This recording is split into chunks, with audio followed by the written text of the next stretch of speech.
welcome to our sponsor session just before the lunchtime. Now in this session we have two presentations from our sponsoring companies.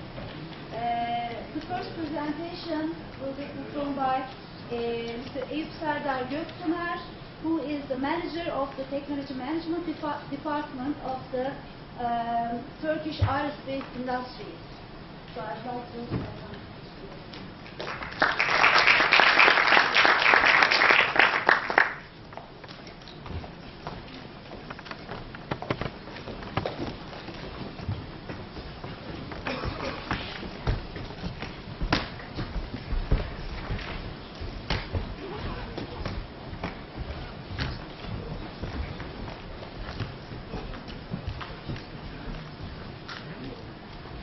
Nice to meet you.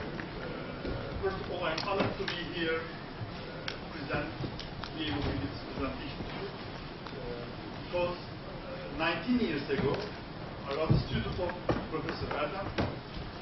We were doing some extensive work with the famous Me²ViP lecture in Üniversitesi University. So, distinguished guests, dear Professor, within a very short period of time, I will try to explain what we are company's vision for the future and what should we do. So this is the general view of Turkey. On the left-hand side, you can see the economic side in world ranking. So we want to be in the first top 10. But this needs multiplication in the economy. We have to grow more than 2. We need another Turkey to be there within 10 years. And our GDP is around 800 billion. So, and exports 152 billion, and our target is 500 billion US dollars. So it's not an easy task for none of us. This is the defense growth. Turkish aerospace industries is primarily an aerospace company doing extensive defense projects. We are ranking the 85th in this prestigious list, and we are expecting to move to a higher level. And Turkey's defense expenditure is around $18 billion for the last year. So this is the general view. And defense industry in Turkey, the turnover is around 4.8 billion US dollars, exports 1.2 billion US dollars, and R&D spending 0.8. Unluckily, somehow, defense industry in Turkey is the highest R&D spending industry. So when we include automotive, pharmaceuticals, and all the other industries, so defense industry is higher than the sum of all these industries. So this leads to why we should be doing this. Why does defense industry and aerospace industries spend that much on research and development? Here on the screen you can see the price per kilogram for different goods. For example, for concrete it's around 1 to 5 cents just for 1 kilogram. For automobiles it is $15 to $100. But when you come to civilian airplanes, it is around $500 to $2,000. Combat aircraft and helicopters is more expensive. And when it's a satellite, it is around $100,000 a kilogram, because you have to pack in too much technology, too much knowledge, too much information in all of these groups. Value of exports, there is another ranking. When you sum up the total export value and the total export kilograms, and you make a simple division, you reach to $1.48 of kilogram, per kilogram of exports for Turkey. When you come to weapons and ammunition, it is around $35. But when it is aerospace export goods, it's around $250. So this gives you a brief explanation why defense and aerospace is spending that much on research and development. And products exported from defense and aerospace industry of Turkey are high value added products. Turkish aerospace industries, it was established in 1984 for just to do one project. It was to assemble, test and deliver F-16 fighter aircrafts. And in year 2005, shares of our foreign partners were bought by Turkey, and now it is, since 2005, Turkish aerospace industry is a completely national Turkish company, and our stakeholders are Turkish Armed Forces Foundation and Defense Industries, Undersecretaries of Defense Industries. Last year our turnover was close to $0.8 billion, and exports was around 0.6. We have around 4,500 employees, and from more than 1,600 engineers. We are mainly working on aircraft, helicopters, UAV systems, satellites, aerostructures, and special programs. In the year of 2005, just before becoming a national company, we were more manufacturing oriented, and within manufacturing it was more co-production. We were focused on subsystems, and our organization was more functional. We had the supply perspective, and we were delivery oriented. Now we are more focused on design and development, systems integration. We have a product-centered organization. We are more involved in integration with the industry, and apart from delivering some goods, we are taking the responsibility of the whole life cycle of the products. This is, I think, a great chart showing us the ingredients, the change in the ingredients of our turnover. I just want to focus your attention on the purple, light purple colored slice. In the year 2005, when we had around $90 million turnover, the engineering slice was only 8%. Now, engineering has become more than 50%. So this shows the main change in the paradigms and main change in our priorities. So this represents today. Turkish aerospace industries today designs, develops, and delivers indigenous products as well as co-development with other nations. ANCA, unmanned air vehicle, is a male class UAV system, and this male class UAV system is one of the 3 in the world. We have Israel and United States as the competitors. Turkish basic advanced trainer aircraft is at the moment still flying.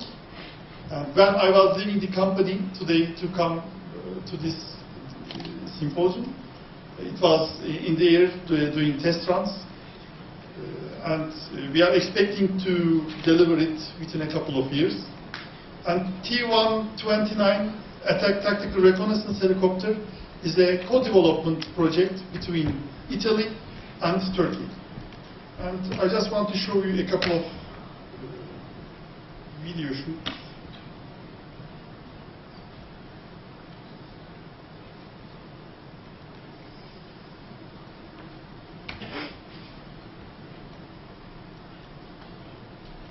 This is ANCA, 17.3 meter wingspan.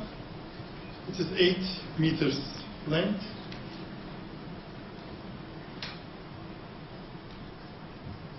It has 200 kilograms of payload capacity, where you can also include different payloads at the same time.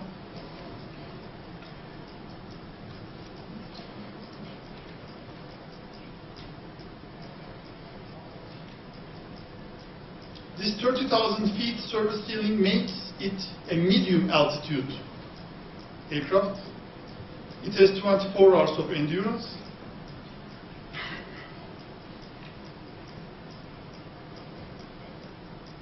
So this is automatic landing at night.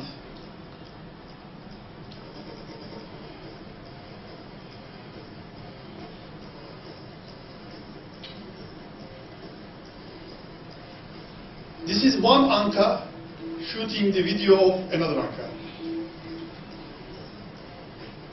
This is Anka shooting the video of attack helicopter. It has the capability of multi-target tracking.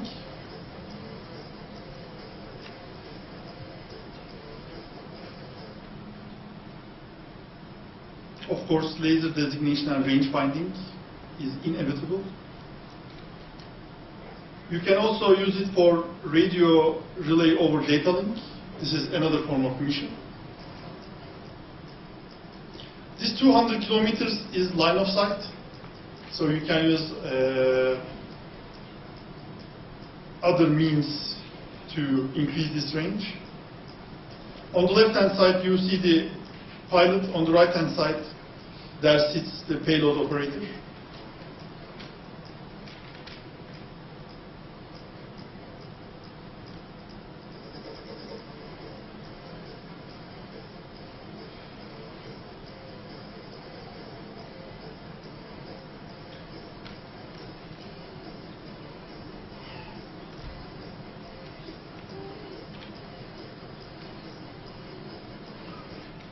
So this is Anka, and I also want to show you attack.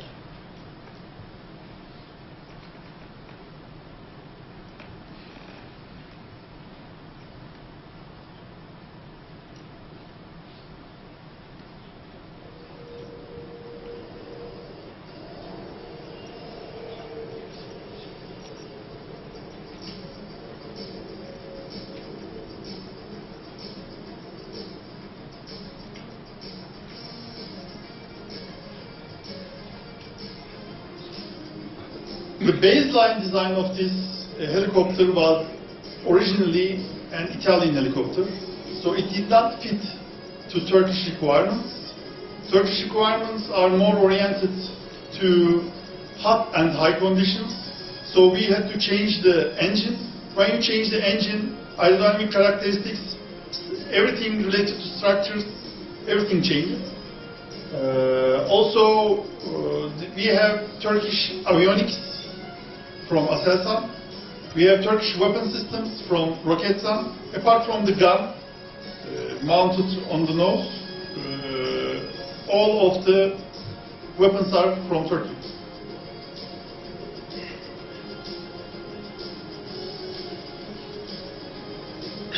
This year, in a bid in South Korea, Attack became the runner-up. And Attack was able to eliminate anything but Apache helicopter. We eliminated, we were far better than Cobra system, which at the moment we are using in Turkey. But we somehow became the runner-up. But we think it is due to international politics and close relations between US and South Korea.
So this is where we stand today. And we are also involved in international programs. These are very big programs. For example, we are an industrial partner in Airbus Military A400M, and we are designing and developing, also manufacturing and delivering very big components for the system. We are the sole source out of USA for the center fuselage of Joint Strike Fighter F-35. We designed and developed ailerons for Airbus extra wide-body aircraft A350, and we are also a sole source supplier for the elevator systems for Boeing Dreamliner B787. So you can see our deliveries here. We also have a satellite division, and Göktürk-1 Turkish satellite is still rotating around the world, and it is at the moment very successful.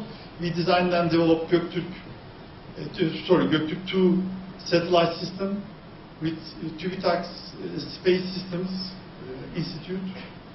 And on the left bottom, you can see a new facility that is being built for the capability to design, develop, integrate, test up to 5 tons of satellites.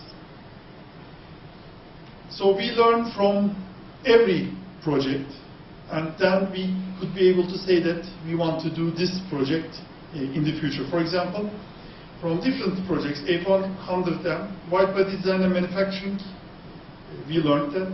From CN-335, equipped systems and assemblies.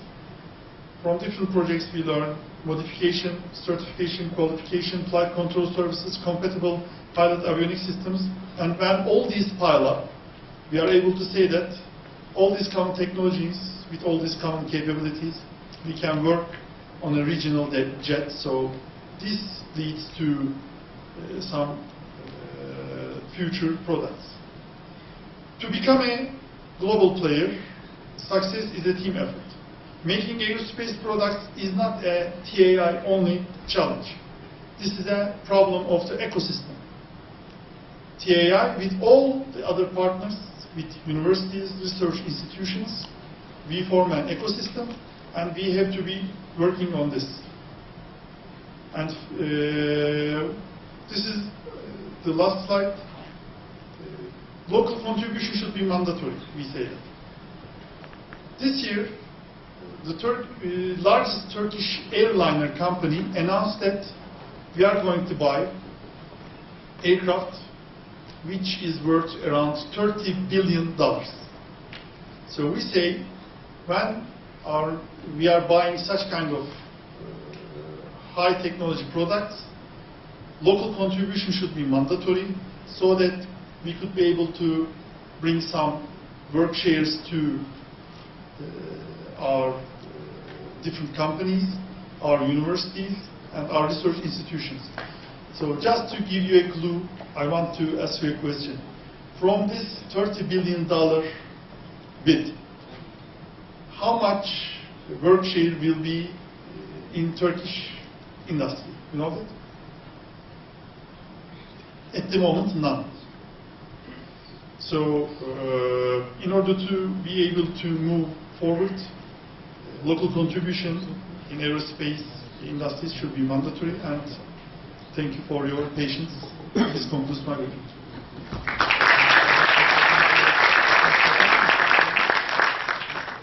Thank you very much for your presentation, Mr. Gökmen. And now maybe we have some questions from the audience. If you have any questions, please.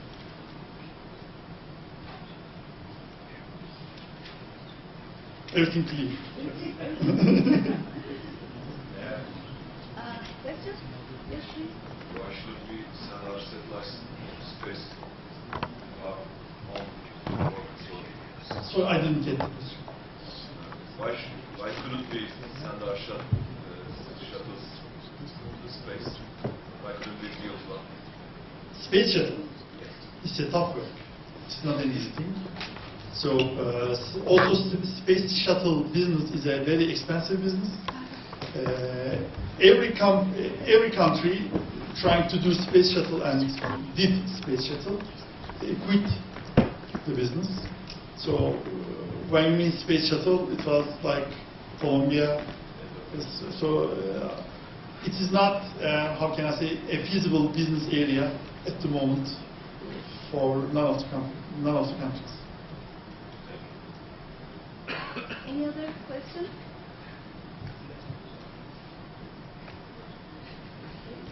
Thank you very much.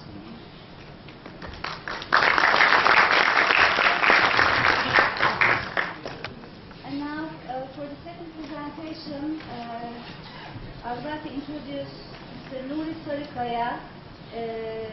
He is the Ankara area manager of Festo, and his speech will be on performance in automation.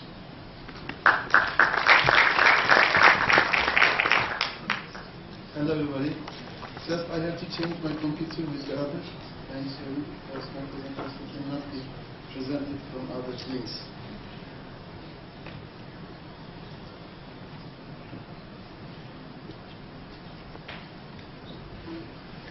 Yes, it's fine.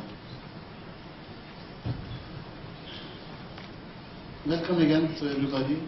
I'm really pleased to be here because of this Mekatronik symposium here. I'm now trying to give some general information about Festo automation world, and also we have a limited time. I know that, so I don't want to make you bored about my presentation. I'll try to cut very short if it is possible.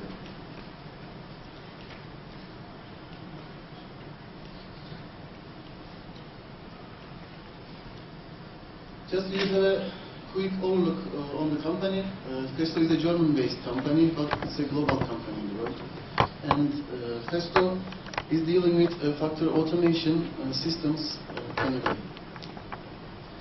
If you look at our company profile, we see that production and products, logistics and trainings are our main business. So what is consisting our business? We are producing electrical and pneumatic components for the automation industry. If you look at the company structure quick, as you see, 300,000 customers worldwide we are working on. So it's really a huge number because we are dealing with almost every industry segments in the world. So it makes 2.5 billion euro turnover in 2011. So we are nearly 16,000 employees around the world, and more than 30,000 catalog products in our portfolio. So there is another interesting point. Festo have managed this kind of successes. They are trying to invest 9% of turnover every year for the research and development part. So we are giving 178 countries service, including Turkey here. If we look at the history of the country in the past, it's founded 1925 as a woodworking hand machine, pneumatic hand machines. It was very, very small business. But later on, when the pneumatic became popular in the world industry, they decided to develop this kind of energy transport system to the industry. It's really tough business. And from that time to these days, as you see, the Festo is the largest modular mechatronic company in the world. So why they changed from pneumatic to electric? Because the pneumatic was the first powerful energy transmission equipment in the world. But later on, the electricity became popular, and the production costs get less. And then they tried to develop products as electrical system also. The engines, drives, they are very popular now. Also, electrical energy is the must in our life. But we are considering when we do our business, we are giving very good importance to innovative, cost efficiency, reliability, experienced trainers and employees. So the location is also important. I'm just trying to slide up a little bit faster. Another case is becoming very popular, the Bionic Learning Network. I will show you just some short videos about Festo studies, what Festo has done so far, just a few minutes later. If you look at the locations of Festo facilities in the world, you will see this kind of figures. So worldwide presence, we have 11 global production center and also 5 regional service center, 26 national service center. Turkey is including 26 national service center concepts. So Turkey has a own company in Turkey based in Istanbul. We are 130 employees in Istanbul, in Turkey. If you look at other Festo companies, 18 is in Asia, 29 in Europe, 10 in America, 2 in Africa. So what we are aiming when we close to our customers, we have a very professional way to reach the success, and we are using some arguments for that. So we are trying to be nearby our customers and qualified contacts and technical consultation on site. So you can always ask us about anything when you want to know about automation. As I told you, this is obvious, and break and growing us. So as you see, Festo is also taking intention to take their products in good presence. I mean, there are some industrial awards international in the world, so Festo is really a good company to taking this kind of awards. So we are giving good importance to product design. As you see, we have some gifts. So also the standard is important. When you try to make a development with your machines, also with your systems, you have to include your system in a standard. Because after that, the application needs some maintenance work. So if you have to make a maintenance, you have to find the spare parts. Also, you have to consider when you make a new design as a mechatronic system. Festo is classifying all industry segments, some headlines. As you see, automotive, food and beverage, electronics, and flat panel also is getting popular. Biotech, pharma, water and wastewater treatment. Just I want to have attention, wastewater and also flat panel sonar technology. These are all related to energy efficiency, also energy saving applications. In the future we will need this kind of sources very much, so everybody has to care about water usage and also solar and environmental energy systems. What kind of things became when you make a mechatronic system? They must consist moving, turning, gripping, clamping movements. And to make these movements, you need sensing, checking, processing and monitoring equipments. So Festo can supply this kind of products without any problem when you want to make a mechatronic design. So also technology natural motion means pneumatic, electric and servo pneumatic together gives a good advantage when you make a design as a machine.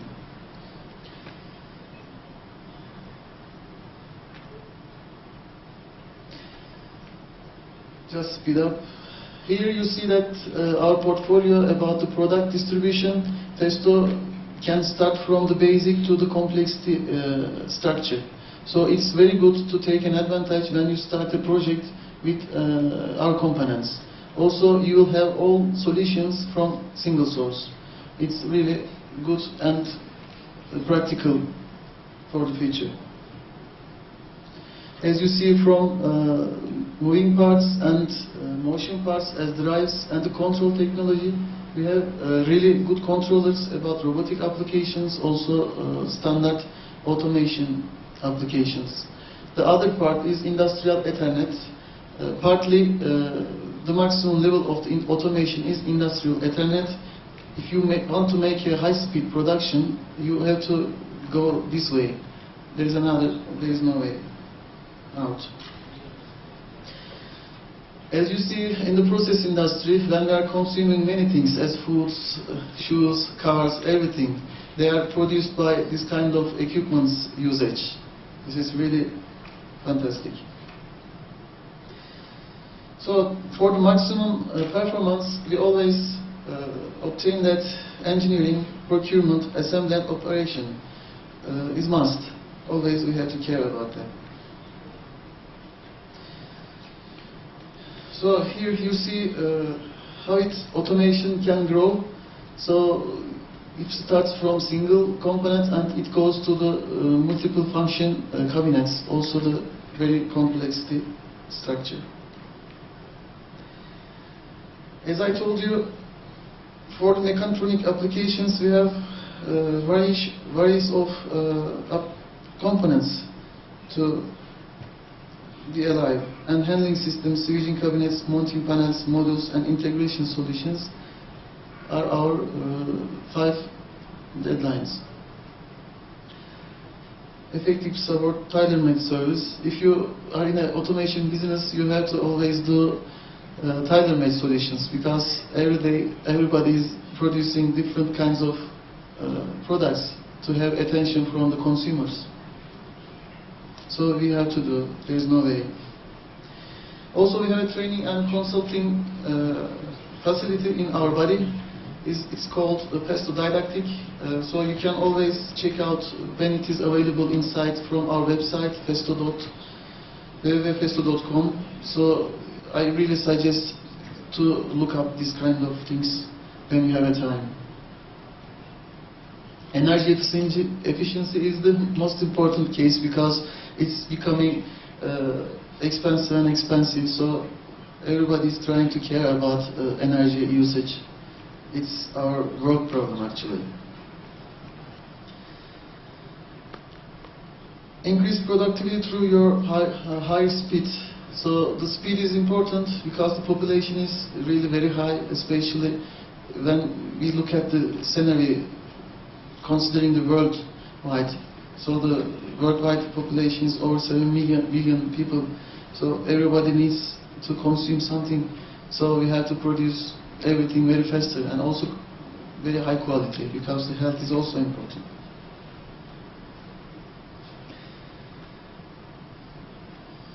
I just want to recommend something about safety. We are making some kind of systems and also softwares, designs, mechanics.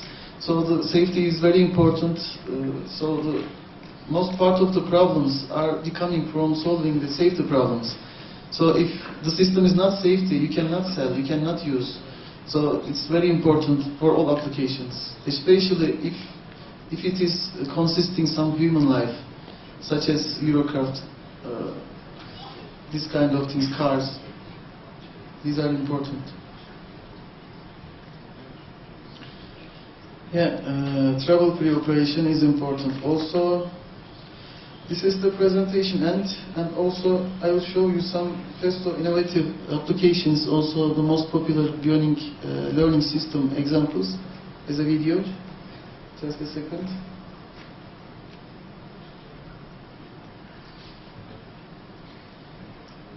Bionic learning network is a really interesting subject. Pesto is in this business from 2010, and it's been really 13 years now, and it's growing very fast. It's incredible.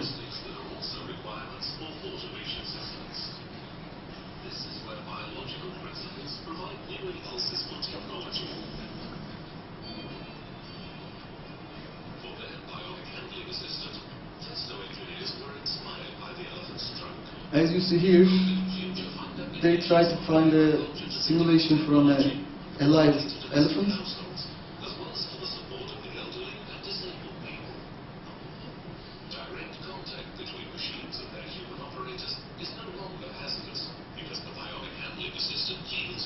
The main energy here, pressurized air.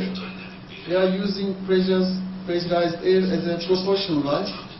and controlling all motions in a motion controller. It's access free. The basic elements are extremely flexible and transmit large forces with minimal self-weight. These make the bionic handling system exceedingly efficient in its use of resources.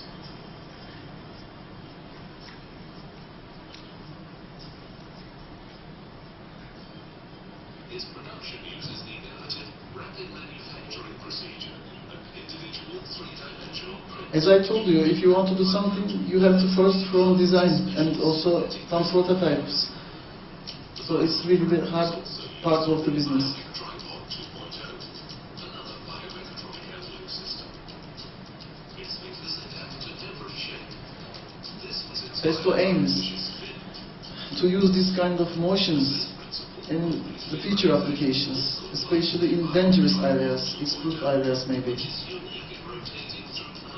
Also automatic control. Together with the gripper, the bionic tripod 2.0 is capable of picking up or depositing in different positions and at different heights objects that need to be gripped. Its minimal self-weight facilitates safe human-machine interaction, making it an energy-efficient assistant when it comes to sorting and moving fragile products. There is a good sensing devices here, laser sensors and also color sensors. You can classify all the components. Also it's robotic control, bionic arm. As you see, you need a soft motion here.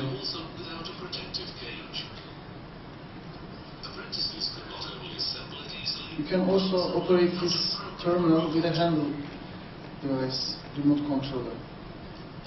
Whether 1 or 6 axes, the modular lightweight handling system can be converted to suit every design application. With a payload of 800 grams, it's as suitable for pick and place applications as it is for the automation of lab processes or in service robotics.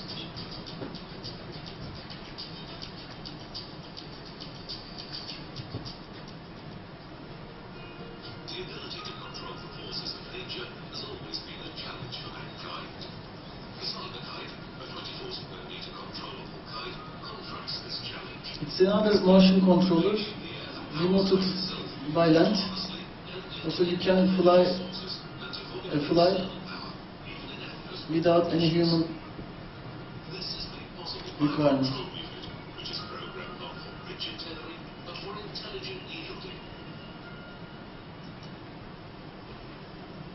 The Mekatronik power unit utilizes the latest Festo automation technology.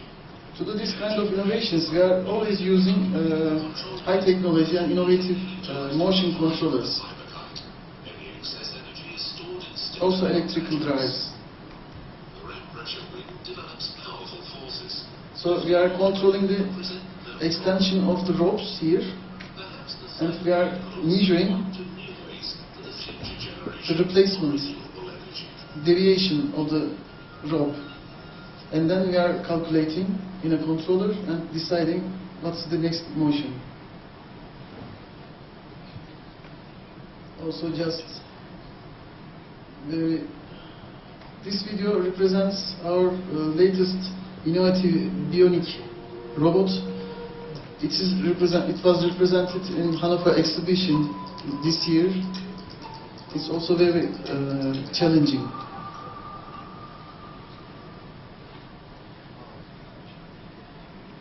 We call it as a Turkish Yusufçuk böceği, but it's called dragonfly in international market. There are 8 servo drives inside. This fly is 45 centimeters long. Also, it's less than 1 kilo. But it's not easy to control these motions.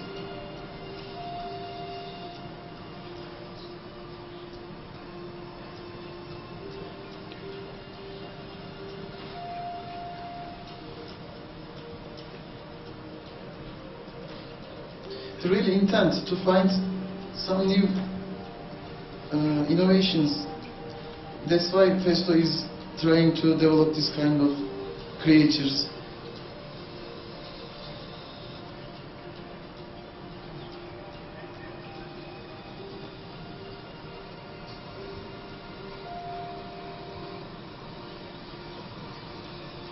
There is no fit, unfortunately, so somebody has to catch it.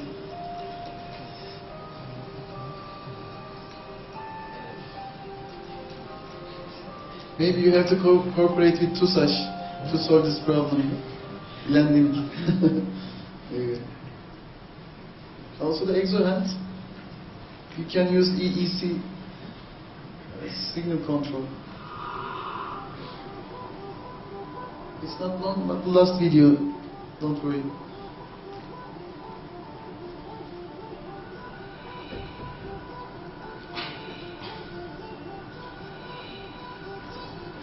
We believe that the Mekatronik is the future job for all.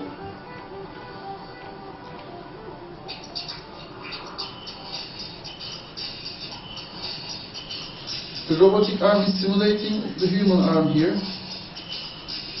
and the information transfer is online, so there is no time restriction.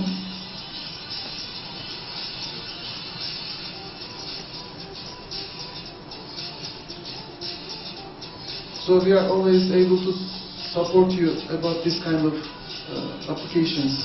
Please don't hesitate to contact us if you need any information about it. Our library is very large.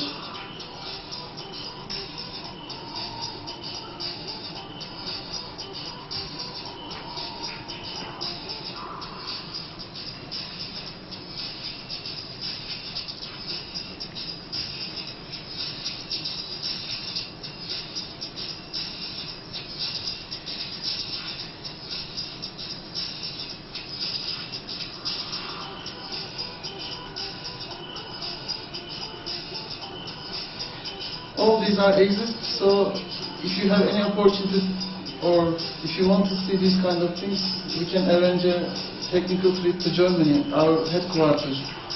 Please keep it in your mind. We would like to pleased to help you.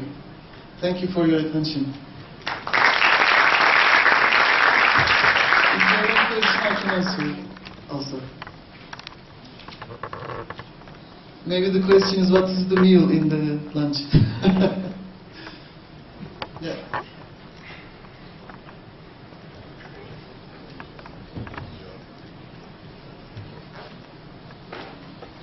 Hello.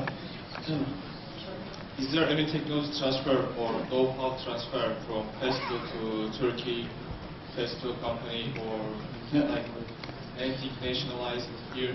I understand. Of course, Festo is very obvious about the subject. Also, we have regularly trained by Festo every year from headquarters.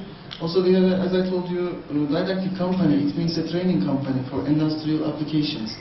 We have some laboratories in some universities in Turkey also. Besides this, if you want to have detailed information with your project, maybe with your design, we are always open to help you. Festo has a regular trainings to educate everybody who is related to mechatronics and also automation projects. So we have. Yeah.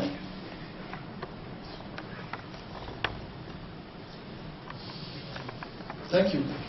Yeah.